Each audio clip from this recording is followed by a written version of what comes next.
Ricky Paul! Yes, right here. So I got a memo that there was a mandatory cast meeting. Everybody was going to be there, full cast. So many things that go through your head, and you really don't know what to expect. I haven't been on Guiding Light for very long, but obviously I could see the panic run through the rest of the cast. We're canceled. That's it. We're fired. Something's happened. Okay, so as all of you know, it's the 70th anniversary of Guiding Light, and to honor that, we're going to go back to the roots of the show, which is all about service and giving back to the community. In August 2005, most of us remember when Hurricane Katrina came through and killed nearly 2,000 Americans. It wiped out almost 2 million homes along the Gulf Coast. The bad news is that in 18 months, many of the people are still homeless.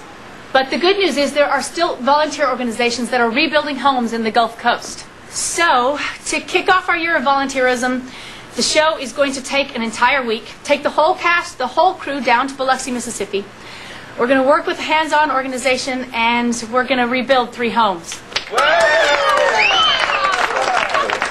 Find out and to hear that you have the opportunity to go and make a difference. It was, shocking in the most wonderful way. And so the great thing about hands-on is you don't have to have any construction skills. They're going to teach you how to do everything. But you will have to do all of the work yourselves. My construction expertise is thus. I know the difference between a Phillips head and a flathead screwdriver. If someone rides a tricycle into the wall, I could probably fix that. So I'm figuring that having these on while I'm doing construction is a really bad idea. If you need me to lift rocks or lift cement, I'm your guy. And do a light bulb pretty well. I took one set construction class. I cut off our instructor's thumb with a jigsaw. I have put down flooring once. That's all I got. It's kind of like jumping into the deep end. I've never really done anything like this. It's really going to be a test. I'm just proud to be a part of this group because this is great, and this is a great idea. And if it comes out as 10th as good as it's proposed, it will be well worthwhile. Because it's just about helping. We're just helping each other. We all need help.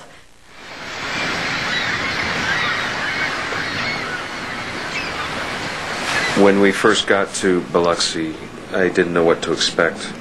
We had heard that there was still a lot of work to do, but it had been 18 months. Oh, yeah.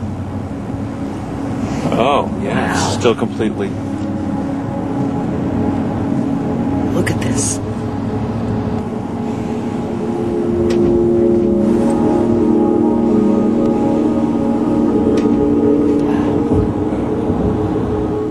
It's incredible down here. I mean, it's painful and it breaks your heart. Unbelievable.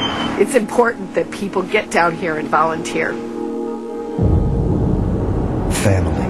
Destiny. Light. Hope. Charity. Friendship. Love. Faith. Laughter. Joy. Kindness. Understanding. Peace. Freedom. There is a destiny that makes us brothers. None goes his way alone. All that we send into the lives of others comes back into our own.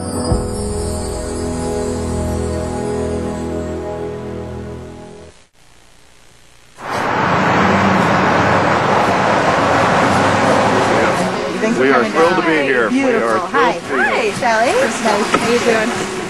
Hi. Hi, Shelly. It was really interesting walking into the hands-on camp and seeing all the banners. That was the first thing that struck me.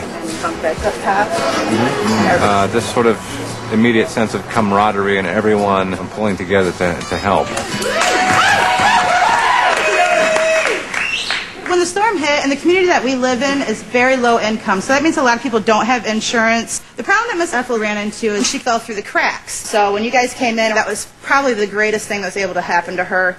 You know, when we met Miss Gerda, she told us that she thought that God had forgotten about her. When we met her 400 days after the storm, her house hadn't even been gutted yet. For Miss Gerda, like every day for her is the day after Katrina. Ann Rosina, who is our finish house, she had surgery right before Katrina came, and she made the decision not to evacuate her family.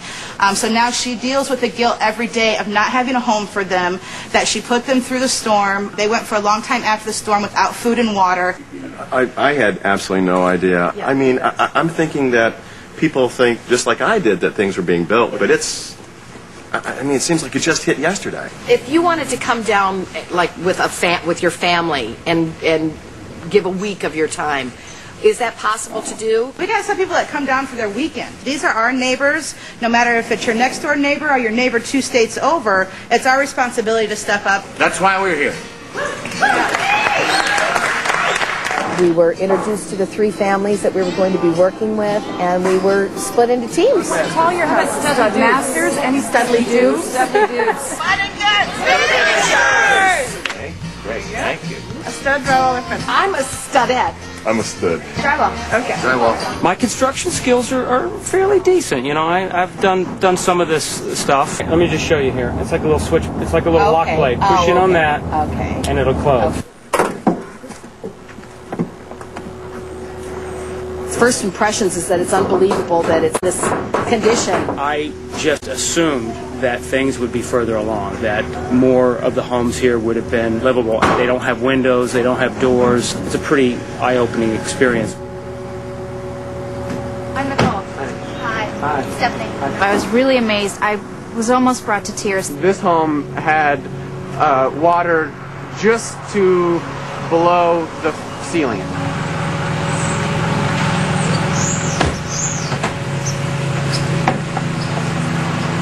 We're in the finished house, and we're doing phase 3 in construction. Some of you guys will be trimming windows, some of you guys will be trimming doors, some of you are doing baseboard, and the cabinets are probably going to happen in the afternoon.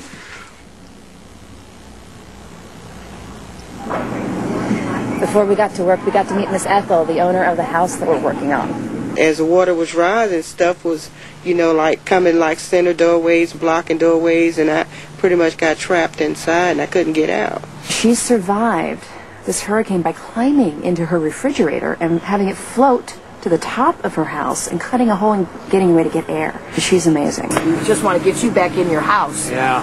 One squeeze on the trigger and that's your nap. There you go. That's the double tap.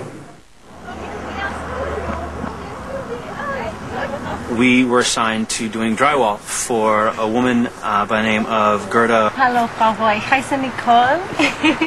Ich wurde ein bisschen auf Deutsch mit Ihnen sprechen.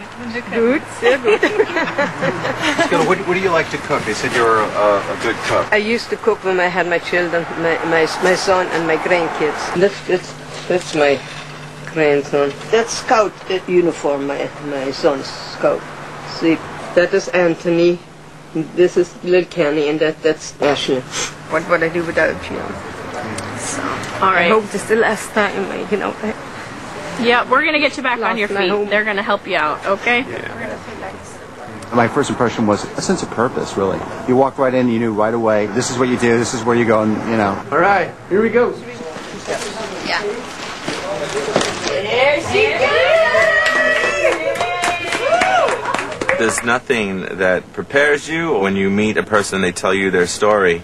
Oh, gosh. When this one happened, I had major surgery the week before. I always take my mother and my daughter away. And I didn't take them. And that's when I started seeing the water. In a matter of minutes, start seeing it rising up. When it got to the top stairs, my brother said, we're not going to go out like this. My daughter just started saying, Mom, I don't want to die. My mom and my daughter, I had put them in this situation. Then you had people coming, begging for help, asking for help, whom you can't help. And the man, I told before about his wife is having a heart attack. You don't have a way to call, to get him in help. Then you have people saying, can you give me something, can you give me something? So of course you got to share. But we're here and we're very thankful.